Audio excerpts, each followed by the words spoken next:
City India news, महाराष्ट्रातील लोकप्रिय news channel.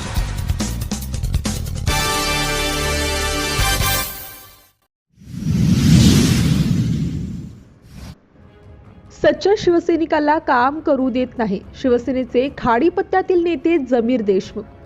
गेले 2 वर्ष मी शिवसेनेतच होतो। उदो बोला साहेब ठाकरे सरांबरोबरही आताही आहे, परंतु जी काही कामे मी करतो ते काही लोकांना बघवत नाही। मी जिल्ह्याच्या पदावर असताना मला शिवसेनेतून डावलण्यात आलं आणि शिवसेनेतून काढण्यात आलं। काँग्रेसमधून शिवसेनेत आलेली काही लोक जे नेतृत्व करायला बघतात ते नेतृत्व काय करणार? हॅलो काँग्रेसकडून असं नाही, कोणत्याही राजकीय पक्षांमध्ये आमदारकीची उमेदवारी मिळाली तर मी आवश्यक कोल्डेन आणि या तालुक्यातील रस्ते, वीज व कारखान्यातील प्रदूषण, सांडपाणी असे काही विषय आहेत त्यांच्यावर आवाज उठवण्याचे काम मी करेन, असे प्रतिनिधींशी बोलताना शिवसेनेचे खाडीपत्त्यातील नेते व उपजन जिल्हा युवा सेना प्रमुख जमीरभाई देशमुख यांनी व्यक्त केले। ते पुढे म्हणाले की सध्या काँग्रेसच्या आमच्या महाविकास आघाडी सोबत राष्ट्रवादी काँग्रेस पक्ष, शरदचंद्र पवार गट तसेच काँग्रेसकडे बोलणी चालू आहे। जसं आम्हाला उमेदवारी मिळेल त्या पक्षाचे नेतृत्व आम्ही निश्चितच करू, असे त्यांनी सांगितले। सिटी इंडिया न्यूजसाठी रायगडवरून जिल्हा प्रतिनिधी निलेश लोखंडे। हे बघा, मी मागील 2 वर्ष ठाकरे गटामध्ये कार्यरत होतो। आजही मी एक शिवसैनिक म्हणून उद्धव ठाकरेंच्या सोबत आहे। पण कुठंतरी आपण विरोधकांच्या बद्दल बोलल्याने आणि चांगल्या मुद्द्यांना हात घातल्यामुळं आपल्याला कुठंतरी डावलण्यात येत होतं, दाबण्यात येत होतं।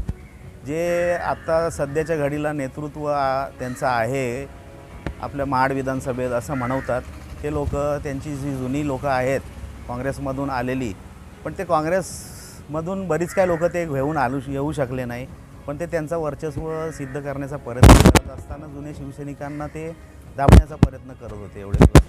त्याच्यामुळं मला पदावरून काढण्यात आलं। मी युवासेनेच्या जिल्ह्याच्या पदावर होतो, पण त्या पदावरून मला काढण्यात आलं। आता मी माझ्या पक्षात आणि महाविकास आघाडीत कार्यरत आहे। मी नाना पटोले साहेबांची पण भेट घेतलेली आहे आणि त्यांच्याजवळ पण महाडच्या विधानसभेच्याबद्दल चर्चा करण्यात आली। आता पुढे मी पवार साहेबांची पण भेट घेणार आहे। महाविकास आघाडीच्या अनेक नेत्यांची आम्ही भेटीगाठी करत आहोत आणि त्यांच्याजवळ आम्ही चर्चा करत आहोत, कारण महाडचा विकास हा गेले अनेक वर्ष झालेला आहे। तिथं रस्त्यावर खड्डे पडलेले आहेत, हायवेची कामं चालू आहेत, पण कुठं काय होतं दिसत नाही। मुंबई गोवा हायवेसुद्धा गेले अनेक वर्ष, 13-14 वर्ष रखडलेला आहे, कोण लक्ष द्यायला तयार नाही। विरोधकांनी ज्या पद्धतीने आवाज उठवायला पाहिजे ते सध्याचे विरोधक आता जे नव्याने ठाकरे गटात आलेले आहेत ते कुठंतरी कमी पडत आहेत। म्हणून माझ्यासारखा तरुण हा महाड, पोलादपूर, माणगावमधला भेटलेला आहे। रायगड जिल्ह्यामध्ये प्रचंड असंतोष आहे। महायुतीचे 7 आमदार आहेत, पण 7ही आमदार कुठं काय विकास कामं करताना दिसत नाही आहेत। त्यामुळं आम्ही प्रयत्न करतो आहे की नवीन रक्त, नव्या जोमाचा उमेदवार कोणतरी यावा, याच्यासाठी आम्ही महाविकास आघाडीच्या अनेक नेत्यांच्या भेटीगाठी घेऊन आम्ही मागणी करत आहोत। त्याच्यासाठी प्रतिसादही चांगला आहे। नानाभाऊ पटोले 22-23 तारखेला महाडमध्ये येणार पण आहेत आणि पुढे चर्चा ह्या काँग्रेसच्या पण उमेदवारीच्या बद्दल होणार आहे की काँग्रेस पक्षातून कोणतरी नवा जमाचा उमेदवार देण्यात यावा। इव्हन ठाकरे गटामध्ये सुद्धा प्रचंड असंतोष आहे।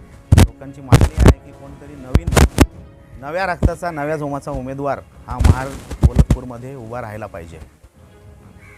बघा, काँग्रेसकडून असं नाही, मला ठाकरे सेनेमधून सुद्धा जर संधी देण्यात आली तर महाविकास आघाडी, इंडिया अलायन्सच्या माध्यमातून माझी उभं राहण्याची तयारी आहे। मी अनेक लोकांशी दररोज चर्चा करत आहे आणि लोकांचा वाढता प्रतिसाद आहे। लोकांची खरंच इच्छा आहे की घराणेशाही ही जी चाललेली आहे एवढे दिवस आपल्या विधानसभेत, ती कुठंतरी मोडून निघाली पाहिजे आणि नव्या जोमाने काम करणारा आणि लोकांच्या सेवेत सदैव तत्पर राहणारा माणूस इथं आमदार म्हणून निवडून यावा। तर माझी देखील तयारी आहे। जर लोकांची इच्छा असेल, लोकांचा पाठिंबा असेल तर मी आमदारकी लढवण्यास तयार आहे।